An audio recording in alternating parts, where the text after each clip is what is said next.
It's the line everyone is watching, the line everyone is recalculating, and in many ways, the line that's forcing our industry to rethink how we evaluate risk, value, and long-term sustainability. From construction cost volatility and labor shortages to reinsurance pressures and increasing loss severity, even outside of traditional cat zones. Property hasn't necessarily become riskier overnight, but it has become harder to price, harder to predict, and far less forgiving when values miss the mark. So today, we're bringing in someone who lives at the center of this conversation. We're joined by Stacey Friel, Second Vice President, Senior Underwriter, and Senior Habitational Product Leader at USLI. Stacy oversees apartments, 1 to 4 family rental dwellings, and residential condominiums, and brings 28 years of experience navigating market cycles, valuation challenges, and underwriting discipline. We're excited to dive in.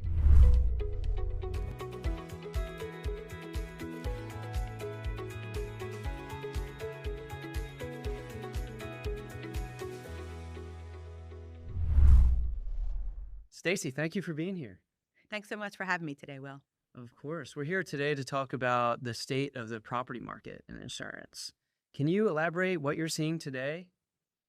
Yeah, the property insurance market today is actually ever changing, right? We know that it has changed significantly in these past couple years, but it's starting to become a little bit more stable in 2026, which is really exciting.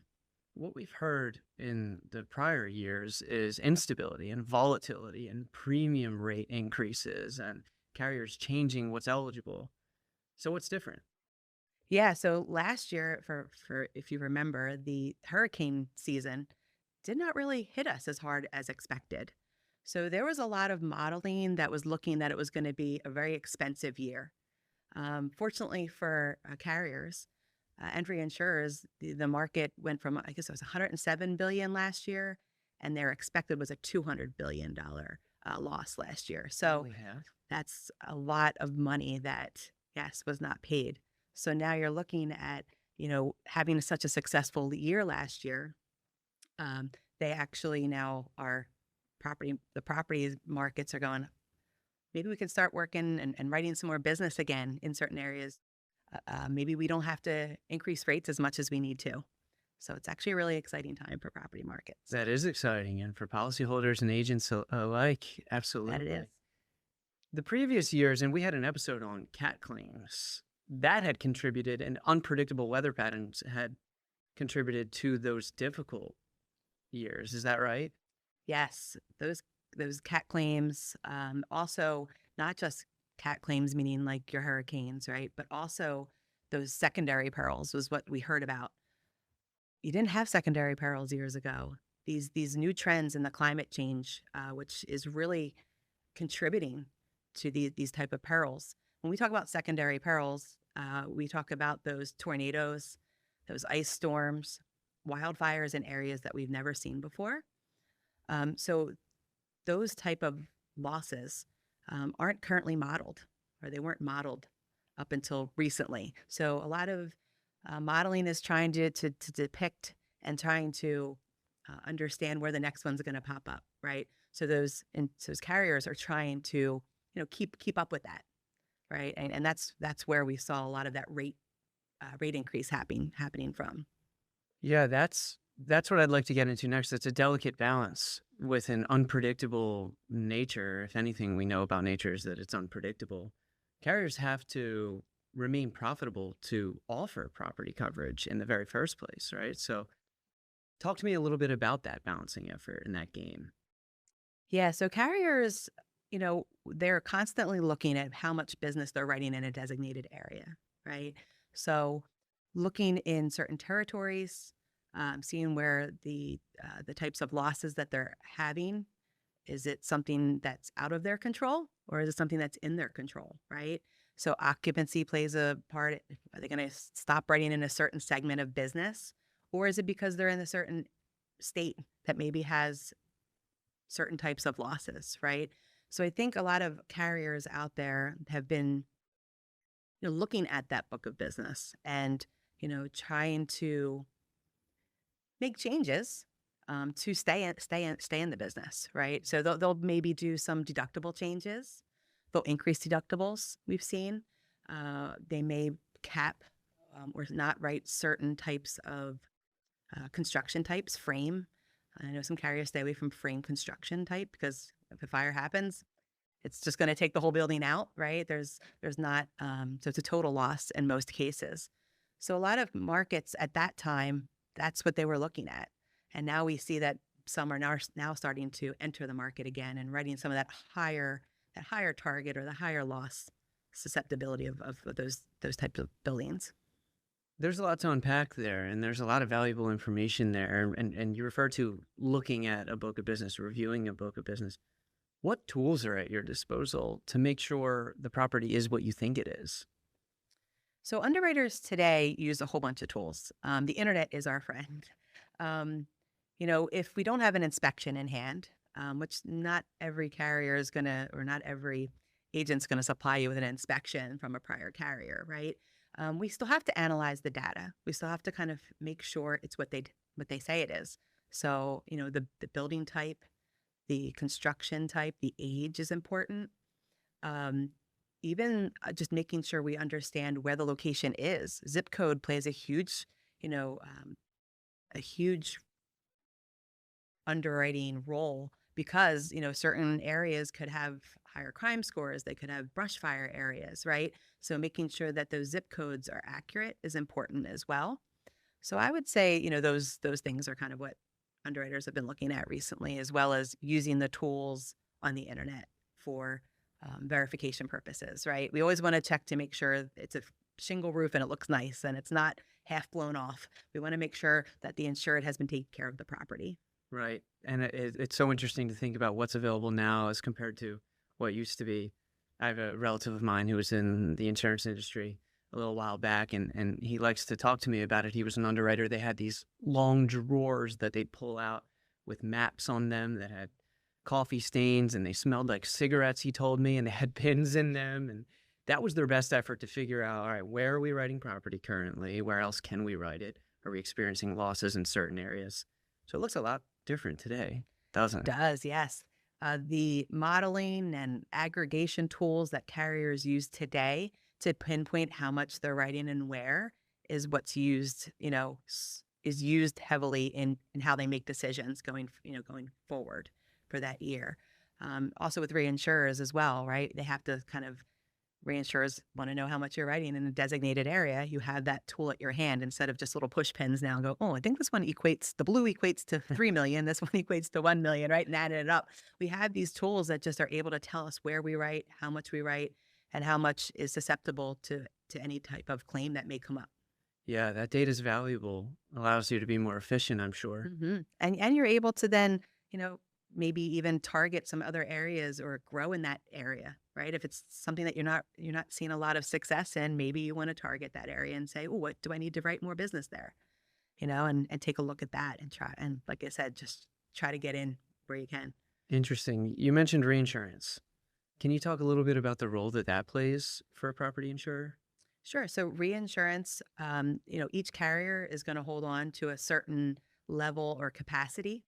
And when a large catastrophe occurs, right, reinsurance is going to pay and make up the loss, right, or the difference in the loss. So when the reinsurers, look at the capacity and how much they want to give a carrier, they'll if a carrier comes and says, I would like to write 400 million more in this state, they're going to look at the book, they're going to take a look at the losses they've had, and if they're going to be able to extend or give them some more capacity in that area. So that's kind of reinsurers play a key role, not only just in pricing, but availability to the insured. Interesting point. I think that's one of the things that might be misunderstood or unknown from a policyholder's perspective. So it's incumbent upon the agent and the carrier to communicate some of that, right? Why certain coverages are available in certain places, why premium may be going up. Can you elaborate a little bit on that communication effort? Yeah, I think, and I'm going to ask you this question, your auto insurance has probably gone up, even though you've never, ever had a claim, correct?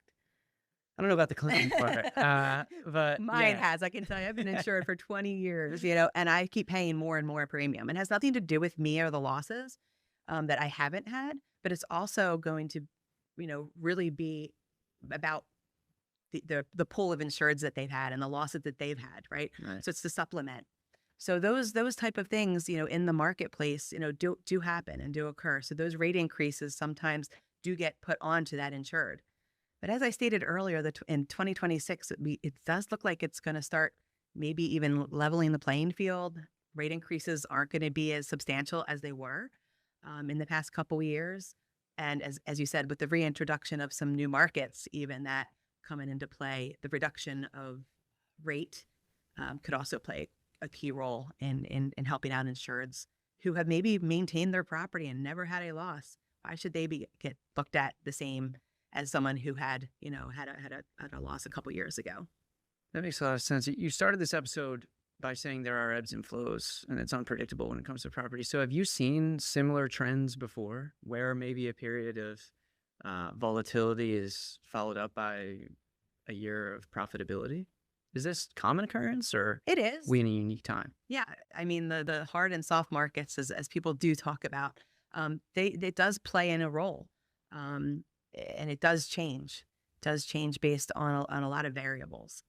The cost of construction really does also play a huge role as well when it comes to how much an insured or how much a carrier will write, right? So I think right now, as you said, besides some of these types of losses coming in, this is the highest price point of real estate, right, today. So some of these markets that were only 300,000, some of these buildings are 300,000 are now $1 million, right? So the cost of construction has gone up considerably. So a lot of these markets or a lot of insureds have to kind of now look at their policy and go, "Ooh, I think I need to increase my building value, but I don't want to pay an additional $5,000 for that, right?" So I think that's kind of something that agents and insureds are constantly looking at. Yeah, that's certainly a storyline as of late. That's a trend. And is it just cost of materials? Is it inflation affecting more than just that? Labor too? Labor, yeah, labor, the supply chain issues, right? These projects have taken a lot longer to complete. A roof used to just take a weekend. Sometimes now, oh, I can't get the plywood for another 3 weeks. Shingles are going to take another 5 to 6 weeks. So this building that could be damaged for 6, 7 weeks without having a roof replacement, right? And storms can come and still damage the interior of the building, right? So yeah, supply chain I think also has a lot.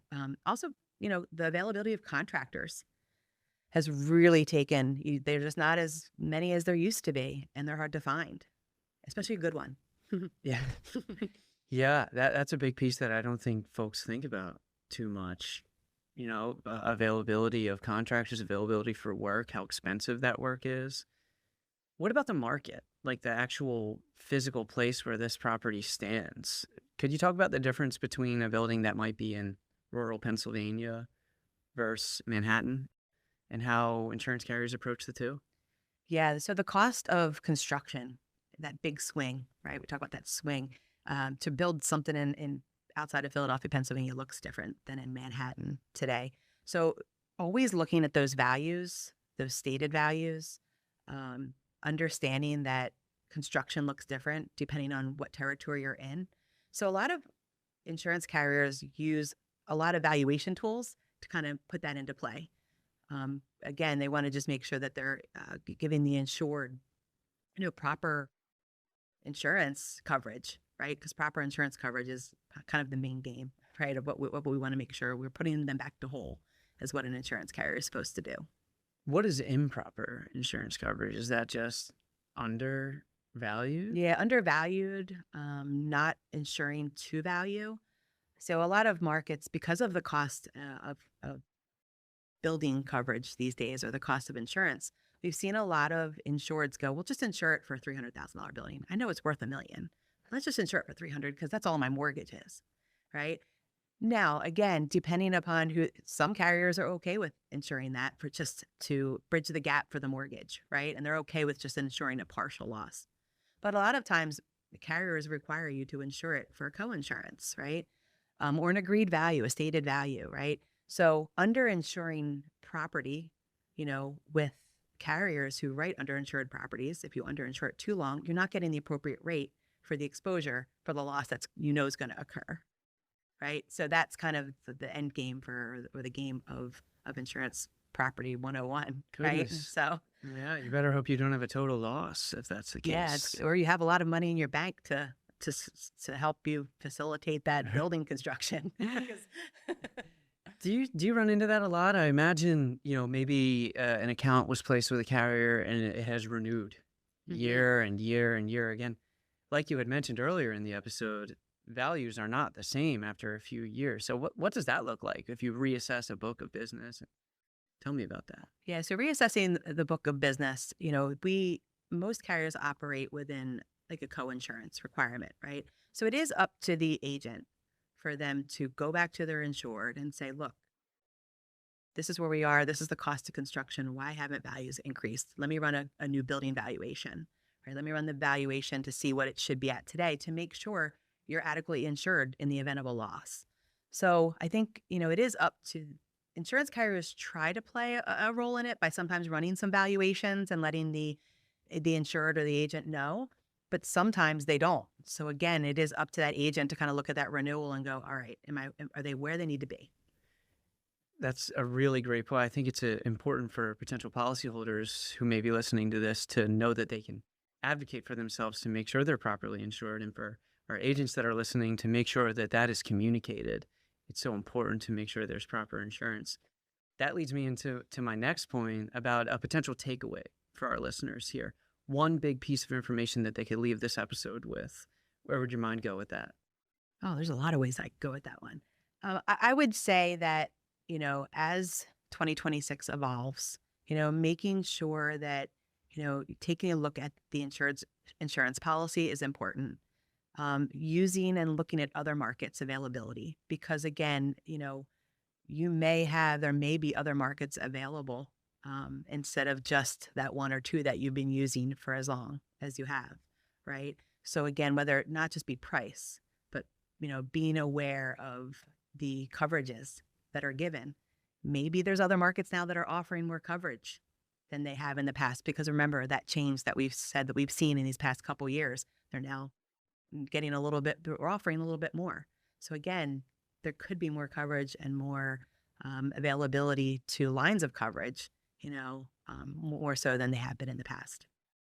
Interesting. One of my takeaways from this conversation is that is it safe to say there's a bright future here, or at least the immediate future looks pretty bright when it comes to property? Yes, but as we stated before, some cat storms and things that happen, they could happen anytime, right? But I think the future is looking good for property insurance for sure, especially with the availability of markets coming in.